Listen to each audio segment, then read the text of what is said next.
Assalamu alaikum. My name is Muhammad Manik Tahir and my registration number is 17 NTU 1186.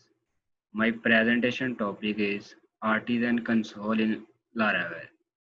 इसमें हम लोग देखेंगे कि Laravel में Artisan Console होता क्या है और Artisan Console में कौन सी क्यूरीज हैं, कौन सी कमांड हैं जिनको हम रन कर सकते हैं।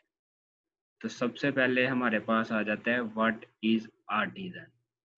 आर्टिज़न बेसिकली हमारे पास एक कमांड लाइन इंटरफेस है जो कि लारावेल के अंदर इंक्लूड होता है। ये इंक्लूड लारावेल के अंदर होता है और हमें मदद फराहम करता है कि हम मुख्तलिफ़ किस्म की कमांड को इसकी मदद से रन कर सकते हैं। बेसिकली ये एक कमांड लाइन इंटरफेस है जो बहुत सारी कमांड को चलाने में हमारी मदद करता है। तो आर्टिज़न कंसोल पे सबसे पहले हम लोग जो कमांड लिखते हैं वो होती है हमारे पास PHP artisan list. PHP artisan list की मदद से जितनी भी कमांड्स जो लारावेल प्रोवाइड करता है वो सारी की सारी हमें शो हो जाती हैं आर्टिज़न लिस्ट की मदद से। तो इन सब कमांड्स को चलाने के लिए ज़रूरी है कि हम लोग PHP स्टॉर्म की तरफ जाएं। तो PHP स्टॉर्म में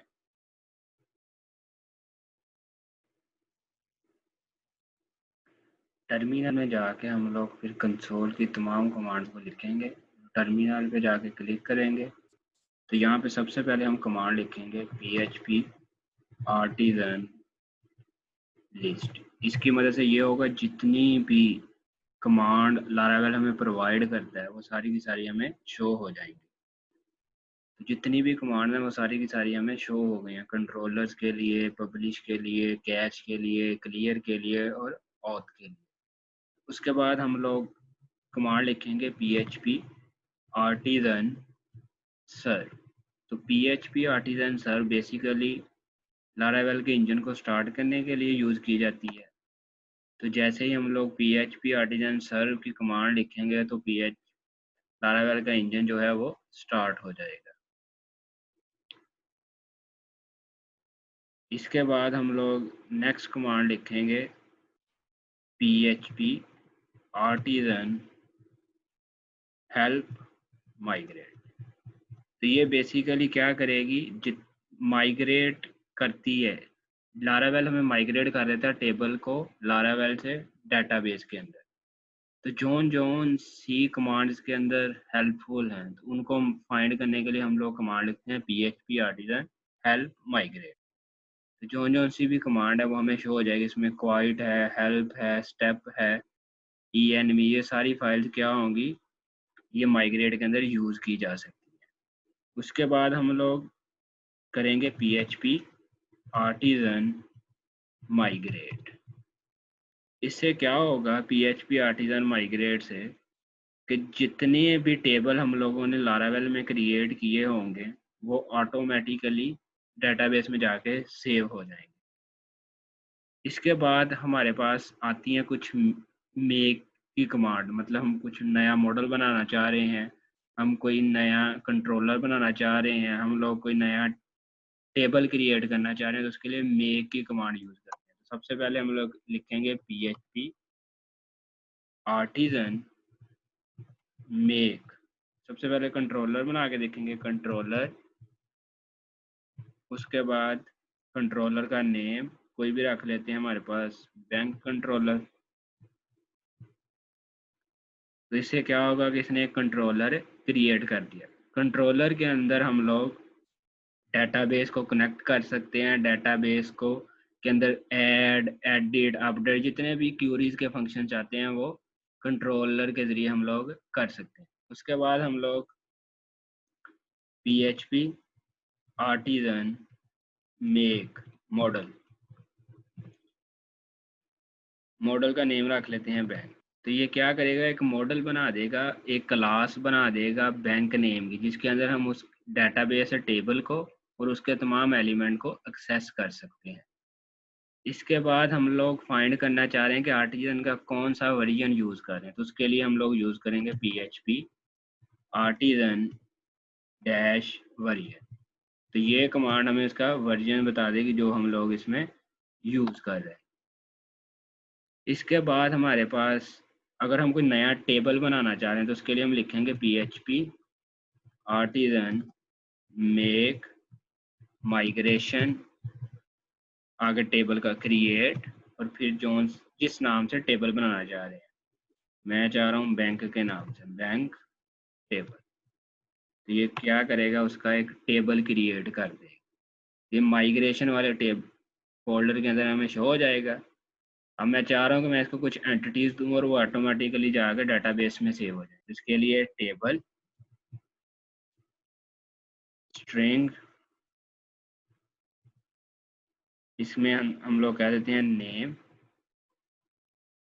और उसके बाद टेबल स्ट्रिंग पासवर्ड ईमेल। अब हम लोग जैसे ही इसको माइग्रेट करवाएंगे तो वो हमें एरर देगा, क्योंकि ये दो पहले टेबल ऑलरेडी माइग्रेट हो चुके हैं। तो इसके लिए हम माइग्रेशन में जाके एक नई डायरेक्टरी बना लेंगे, उसका नाम रख लेंगे बैंक। तो जो भी नया टेबल हम माइग्रेट करना चाहते हैं, यहाँ से हम Ctrl+X करेंगे और नई डायरेक्टरी में पेस्ट कर देंगे।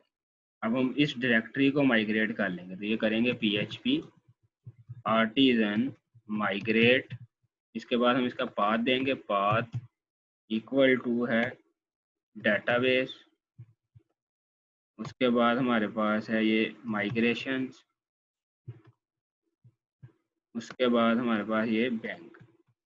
तो ये क्यूरी बेसिकली क्या करेगी, जितने भी टेबल पड़े हुए हैं डेटाबेस के फोल्डर माइग्रेशन और माइग्रेशन के सब फोल्डर बैंक में, उन सब को माइग्रेट कर देगी।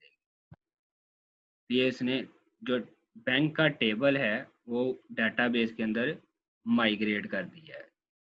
इसके बाद अगर हम लोग चाह रहे हैं कि ENV को लोकली देखें कौन सा, तो उसके लिए हम यूज करते हैं PHP आर्टिजन माइग्रेट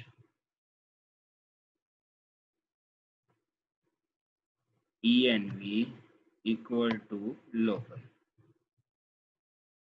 तो ये क्या करेगा, लोकल होस्ट पे जो टेबल रन हुए हैं ENV वो हमें शो करवा देगा।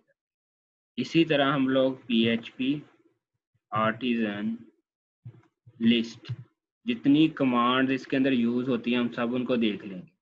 इसके अंदर हम auth की कमांड भी यूज कर सकते हैं, इसके अंदर हम शेड्यूल रन की कमांड भी यूज कर सकते हैं, इसके अंदर हम सेशन टेबल्स, राउटर्स को क्लियर करने की, राउट्स को क्लियर करने की, राउट की लिस्ट वगैरह के लिए, तो उसके लिए हम लिखेंगे PHP आर्टिजन राउट लिस्ट। इससे क्या होगा, जितने हमने राउट्स बनाए होंगे उनकी वो लिस्ट हमें शो करवा देगा। तो ये इसने हमें शो करवा दिया कि इसके अंदर कौन कौन से राउट यूज हुए। इसके अंदर अभी लॉगिन, लॉगआउट, पासवर्ड कन्फर्म और ईमेल वगैरह के हमने यूज किए हुए हैं। इसके बाद हम लोग सेशन का टेबल भी देखने की फाइंड कर सकते हैं। कोई सेशन का टेबल पड़ा हुआ है हमारे पास, PHP आर्टिजन सेशन टेबल। इससे क्या हुआ है, हमारे पास एक टेबल बन गया सेशन के नेम से। सेशन हमारे पास वो होता है कि हम लोग चाहते हैं कि यूज़र अगर उसने इनपुट किया है और कुछ टाइम तक उसने कोई रिस्पांस नहीं दिया तो ऑटोमेटिकली डेटाबेस क्लोज हो जाए और हमें मैसेज हो जाए कि जो टाइम था आपका वो गुजर चुका है, आपको दोबारा इसके लिए लॉगिन करना पड़ेगा। उसके बाद और भी बहुत सी कमांड है जिनको हम आर्टिजन की मदद से क्रिएट कर सकते हैं। अगर हम बूटस्ट्रैप की कैच फाइल को क्लियर करना चाह रहे हैं तो उसके लिए हम लोग यूज़ करते हैं बूटस्ट्रैप की। अगर फाइल को क्लियर करना चाह रहे हैं तो उसके लिए हम यूज़ करेंगे PHP आर्टिजन क्यू क्लियर। और अगर हम इसको चाह रहे हैं कि हमारे पास जितनी भी कैच या लिस्ट की जो टेस्ट नाम की क्लास क्रिएट की है वो कैसे होगी, या रूल्स वगैरह इसके जॉब्स वगैरह की क्लास क्रिएट करनी है, तो उसके लिए हम मेक का फंक्शन यूज़ करते हैं। उसके अलावा अगर कैशे को क्लियर करना है हम लोगों ने या कन्फिग करना है तो उसके लिए हम यूज़ करते हैं PHP आर्टिजन कॉन्फ़िग कैश। इससे क्या होगा कि हमारी जो कैशे की मेमोरी है वो क्लियर भी हो जाएगी और ऑटोमेटिकली कॉन्फ़िग भी हो जाएगी। तो ये था हमारे पास आर्टिजन कंसोल। इसके अंदर हमने कमांड लिख के देखेंगे किस तरह काम करती हैं। And thank you very much.